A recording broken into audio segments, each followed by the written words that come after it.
it's just teaching, it's coaching that winning mentality. And if you need to shut up shop, then you can't give players space in the penalty box with seconds left. You've got to be professional. You've got to put your head where it hurts. And just see, make sure you get rid of the ball. There's less danger of them scoring if the ball's down the other end of the pitch. So sometimes you've just got to, instead of trying the fancy cross-field pass, I know it's not pretty, but sometimes you've just got to push up the field and get rid of the ball. There's also a case though as well that we've played 4-3-3 and 4-4-2 this season. We've really got to pick the right games to play that in, haven't we? As showed against Southampton, 4-3-3 is a very capable formation, but in other matches, perhaps 4-4-2 is more worthwhile. But it's just a case of picking and choosing which game you want to play that formation in, and you don't want to be chopping and changing too much, do you? No, I mean, I think the formations, I think the players should be able to adapt to either or quite easily. They've played it throughout the season, obviously last season as well. Like you say, there's games that we should be targeting to actually really go for the 3 points. Sometimes you've got to be a little bit more conservative in terms of team selection and formation. So there's a fine balance between trying to go for the 3 points and target lots of goals. Sometimes you've just got to be a little bit wary of threats to the defence. So it's, like you say, it's a fine balance, and obviously Les has got to make the right choices at the right times. If we get the players that we have injured back, and if we can keep a consistent team throughout the rest of the season, especially with us now retaining Jennings until the end of the season at least, and having Andy Robinson on board, how far up the table do you think we can push?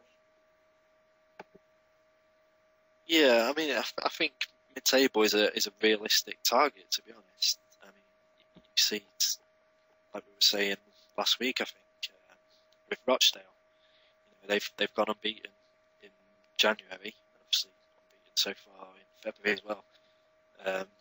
5 or 6 games without defeat has pushed them from 19th, 20th up to 10th, 9th, 10th in the division. So, the players we've got are capable of performing at this level. They've shown against the top teams, Southampton, Brighton, Charlton, etc., that they're more than a match for those teams. So it's that consistency, and it's cutting out silly mistakes. And if they can do that, and obviously getting all the players fit will be a big help. There's no reason why we can't be targeting mid-table, maybe a bit higher. I think I certainly agree with you. I think we've got a very capable squad, and Les, in his press conference today, has mentioned that he thinks we can. Well, he's mentioned a playoff push. Is that too ambitious? Or I personally think that we could do that, but it's obviously going to take a very, very good run of form, getting a bit more lucky with the injuries and a couple of teams above us starting to drop points. But as well as that, we're going to have to learn how to beat the teams around us in the division. Yeah, that's it. I mean, it's all well and good saying, we're only 9 points off the playoffs. It doesn't sound a lot, but the reality is we're 1 point off the drop zone. So priorities to begin with, we've got to be looking behind rather than looking forward. We've got to start beating the teams in and around us, which obviously starts Saturday, Notts County. If we can beat those teams, then, as we've proved before, we've raised our game, and we've been more than a match for Southampton, Charlton, Brighton, etc. So I've seen a lot of games this season. I don't think I've seen a team that we've played against where you say, well, actually, they're a really good team and they're going to walk away with it. It's pretty much of a muchness. And if we can perform to the top of our game, there's no reason why playoffs might be a possibility. But I would reel in the optimism and just say, let's pull away from that drop zone first. Yeah, definitely. But we've just got to be confident, and we've got to remain optimistic, I suppose, haven't we? Because if we can create the kind of positive atmosphere around the club, then it can only be a benefit. Of course, yeah, positive atmosphere. Within the stands leads to a positive reaction from the players, hopefully. So, there has been a bit of negativity about in the stands this season. Hopefully, we can turn that around and, like you say, push up the table. Start looking upwards. But like I say, 1 point off the drop zone. Let's move away from there before we start looking too far ahead. So, tying things up anyway for this week, we'd like to thank everybody for listening and for your opinions. Your email's always valid. And Paul, what's next week's email topic? Next week's topic is going to be about the court issue today, which was the EU courts have ruled that public houses are not breaking the law by showing football from a foreign host. So Saturday afternoons at 3 o'clock, pubs are showing Premier League football from various parts of the world. Apparently that's not going to be illegal.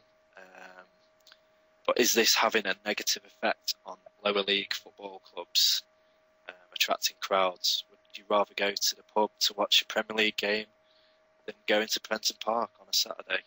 One of views. And I would like to promote finally the club's latest initiative, £5 for everyone against Yeovil. That's adults, children, however old you are, it is only £5 to get in at whatever area of the ground. The club want everybody to promote this idea as much as they can, and I think this ties in very much with our email topic this week, because what can be better than watching a live football match? Even if you don't like Tranmere Rovers, there's nothing better than watching a live game. So I would say, please promote the £5 idea. If you want if you want us to email you a leaflet and poster that you can take around and hand out to people, then you can ask us that if you send it to podcast at total-tranmere.co.uk. We're only too happy to send them across. The club want us to help promote this idea as much as we can, so please get in touch. Any other issues to round off, Paul? No, I don't think so. That's it. I mean, get behind the idea. It's £5 for a game of football, so get down to Prenton Park on the 26th of February, everyone. So thanks very much for getting in touch with us, everybody. Please email us with your thoughts on the public houses issue and their foreign football channels. You can contact us at podcast@total-tranmere.co.uk, and please don't forget to send in your emails with your 20-second audio clip after the Notts County game. Thank you very much for listening. Thank you for downloading. Continue to spread the word about the Yeovil game and about the podcast, and we'll speak to you next week. From me, Matthew, it's goodbye. And it's goodbye from me. Thanks for listening. Take care.